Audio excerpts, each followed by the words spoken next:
Hey everybody, it's Lenny Solomon Live. Boy, I hope you guys are doing good. It is Thursday night. Thursday night, August 1st. Can you believe that the year just flies and flies and flies?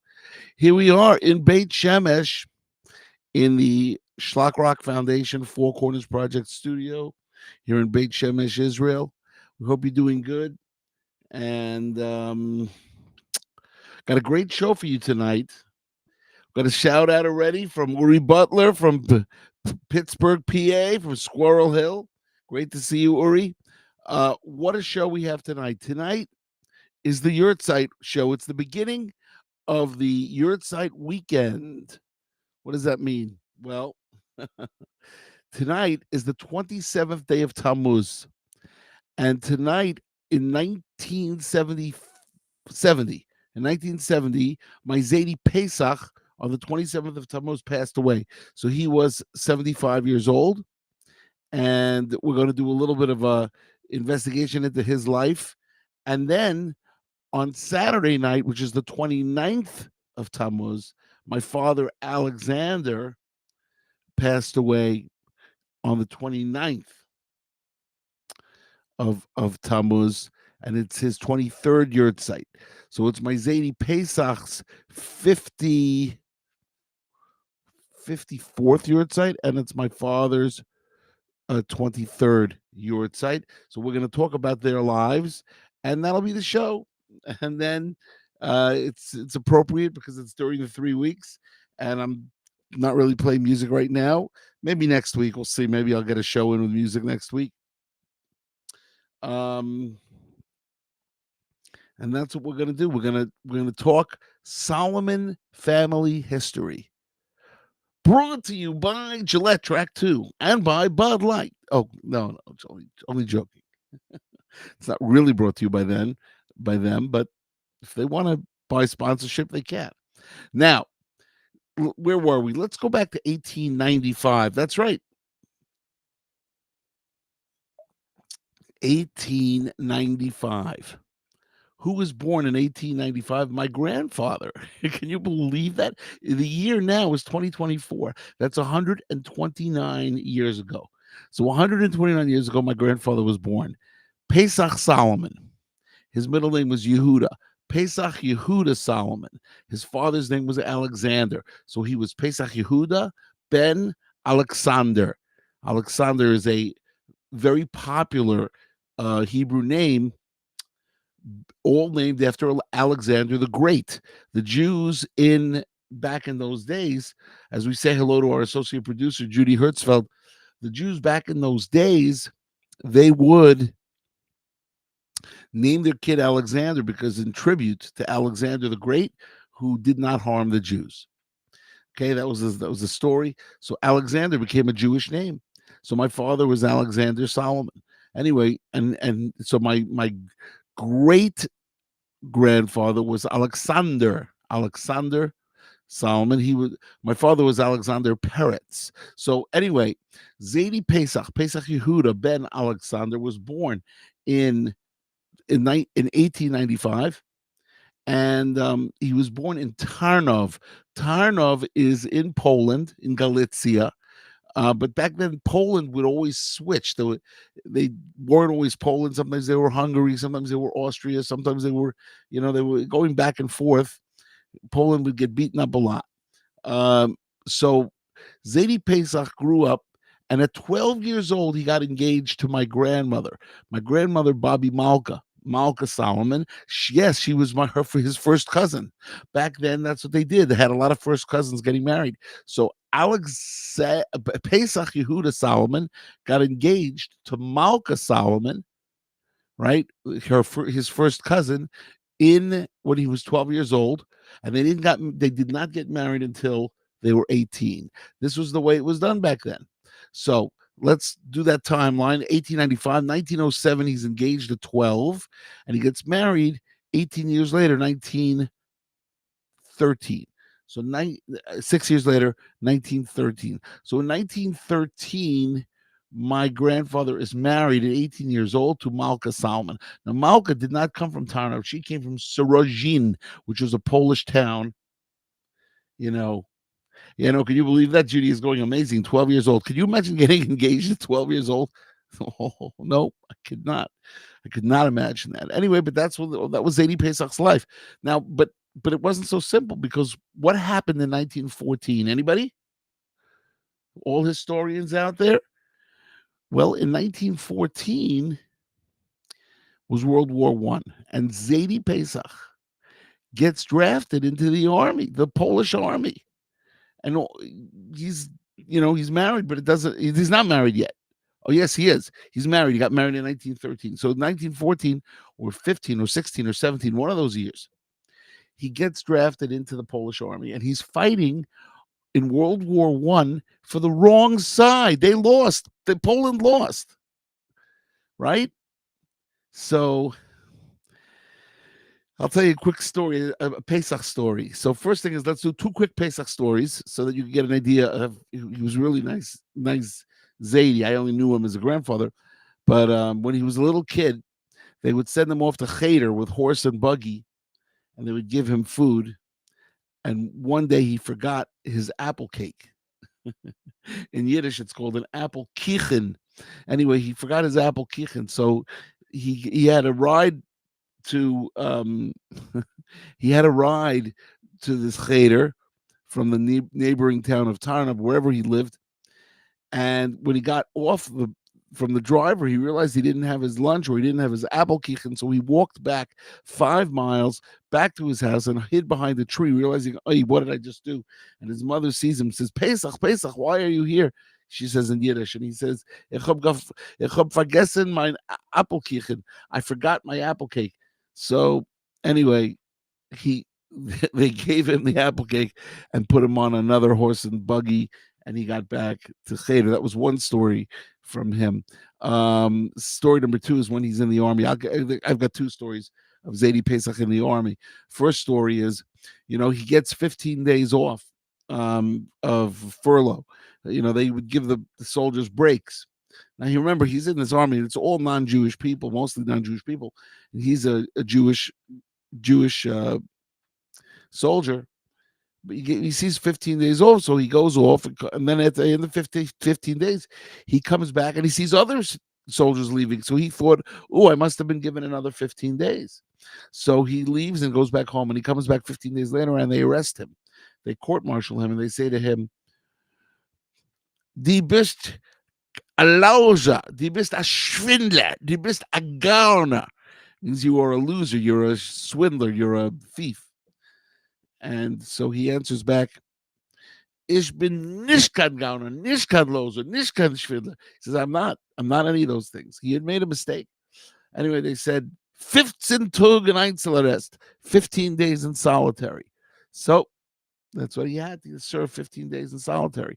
So Zeide Pesach had to go to jail in the army, which was better than the next story I'm going to tell you, because the next story was he's out on the front lines. Now, his job was telephone operator. Telephone operator, meaning he had to check the phone lines. They had a communication system, and whenever a bullet hit that communication system, he had to find the bullet, find the break, and repair it. So one day, the communication system goes out, and then what happens is the commander says, go and find the break, and he can't find it. He cannot find the break. Can you believe this? So the commandant puts a gun to his head and says, if you don't find the break, Jew, I'm going to kill you. So he goes out again, and luckily Hashem was with him. He found the break, and then he realized, I better get out of here. So now, even though he's married, he escapes. He leaves his wife behind, and he escapes to Pressburg, then on to New York. And it takes him 5 years to send for his wife. He had to get the paperwork. He had to make some money in order to get her to come. She was not impressed. No, she was not. Bobby Malka was not impressed. So, but she comes. She comes in 1926. So in 1921, Zeide Pesach ends up with his three brothers in New York, in New York, And in 1926, Bobby Malka joins him. Now, you know,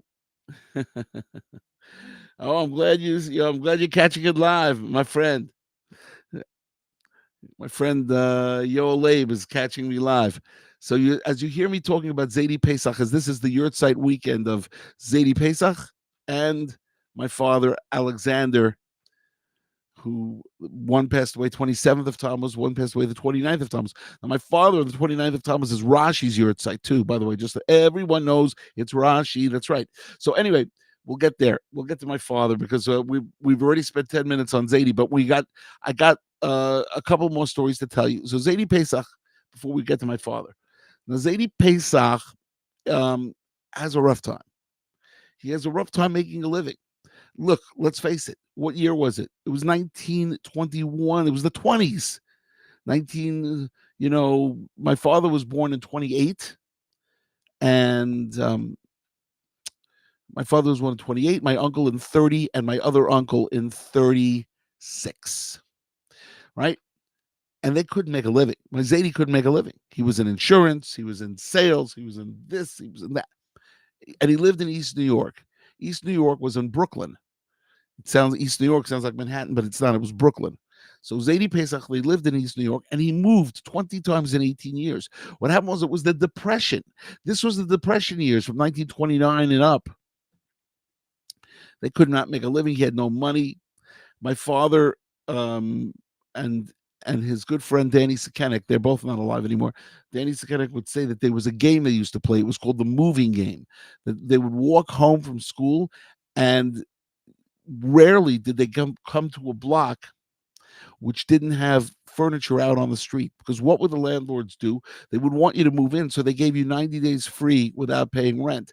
And then when those 3 months were over, if you couldn't pay rent, you got evicted. And that's what would happen to my grandfather and his family. They moved 20 times in 18 years because they just didn't have any money. So they would take the deal offered by the landlord, and then they'd have to move, get evicted. Doesn't sound like fun, does it, ladies and gentlemen? No, it was not so much fun, except that Zaidi had simcha in him, and so did my father. He passed on the simcha to my father, my uncle, and my other uncle. They had lots of simcha. They had lots of happiness. Even though, look at the life they led. They were not rich by any stretch. Well, they weren't rich at all. They weren't even middle class. They were poor. Anyway, my father now was born in 28, and he goes to Yeshiva Torah's Chaim. The principal of the school is Rabbi Yitzchak Schmidman. Very important story for later. And Rabbi Yitzchak Schmidman, they started the school, and Torah's Chaim is now still around. And then when he went to high school, he went to Chaim Berlin. I wrote about it in Mazidi for his first Sefer in the winter of 1889, right? So that my father was a Torah's Chaim, graduated class of 42. He actually graduated class of 41. Then he went to Chaim Berlin. Yeah, when he finished, he didn't know what to do. But so my father went to Chaim Berlin, and he finishes, and then he goes to Baruch College. But before he goes to Baruch College, which is City College of New York, to major in accounting, my father was drafted in the army to the Korean War. This is now in the 50s, 51, I think. So Zaidi takes my father to see the Shmelner Rav. Who was the Shmelner Rav? The Shmelner Rav was this big Hasidic Rav. And my Zaidi says to him, should my father go in as a private or as a chaplain? Interesting question, right? He was asking the rabbi, what should I do? So the Shmelner Rav looks at my father and says he should go in as a private.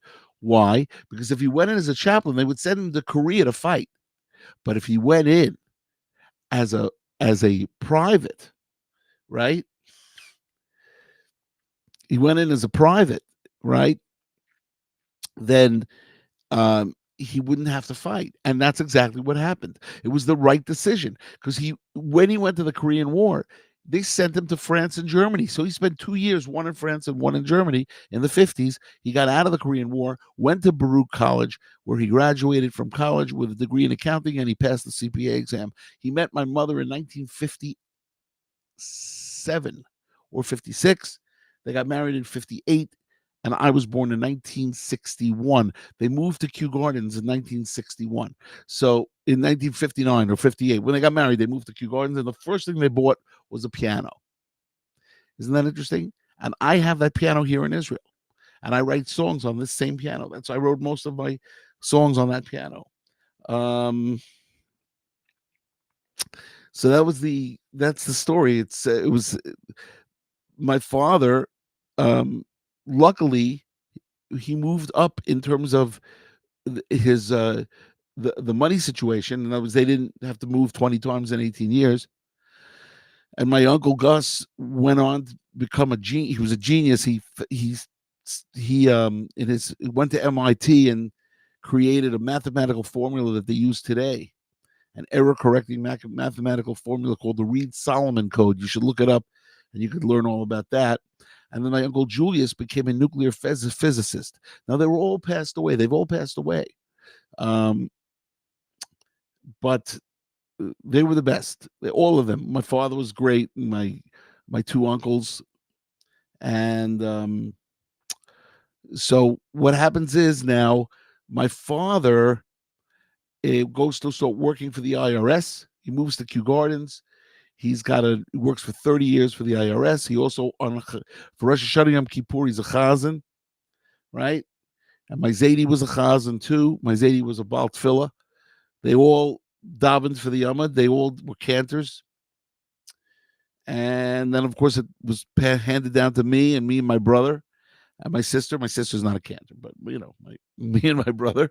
But my first cousins are cantors. I have a first cousin who's a cantor in a conservative or reform temple. It's very interesting. So the musical gene of the Solomon, that's really what the point of that last rant was. The musical gene of the Solomon was very apparent. All the Solomons were musically talented. And I say that even about my four daughters now who I thought could all have gone into music, but of course they have not chosen that. Maybe one, but it's still the jury is out. We'll have to see. Anyway, so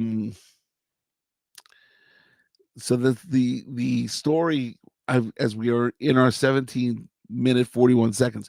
Now, Zeide passed away in 1970. He was 75 years old. And that song, My Zeide lived with us in my parents' home.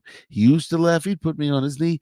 Really spoke to me because when I went and I went up to camp and I came back home, Zeide was gone. And all his books were packed and stored away, except that we didn't stop being religious. We always were religious. I was always Shomer Shabbat from birth, which is a great thing. And so my Zeide passed away in 1970 at the age of 75. My father passed away July of 2001, 2 months before 9/11. And it was very, very interesting. As I told you the story, he called me in and he said, I want you to become a full-time musician. He didn't want me to go into accounting, and I didn't listen. I became an accountant for 3 years. And then after 3 years of accounting, I I said, I need to be a musician. So my dad knew. How does the dad know? How? I don't know. He knew. He knew. He wanted me to get my master's in music at Juilliard and go full time into music. Now I never got my master's in music at Juilliard, but I did get a minor in music at Queens College. I took over 60 credits. I also took over 60 credits in accounting. And in the meantime, once you go into the studio and you put out albums, the rest kind of takes over. So that's what happened with me. It was music all the way. And I stopped doing accounting. And my father loved my career, had a lot of nachas, watching me perform and watching me put out albums. And my Uncle Gus would always give me advice about, how I'm looking. And and my singing. He would give me singing lessons. And Uncle Julius also loved the fact that I went into music. We were all, it was we were musical. That's it. Solomons were musical. My brother is also musical. We both played accordion from the age of 8 and 6. Took 10 years of accordion lessons, and then when I was 15, I took piano lessons. My brother didn't. He only took accordion, but you know, uh, we were in music, and here we are. 20 minutes later, as I've spoken. So my father worked for the IRS.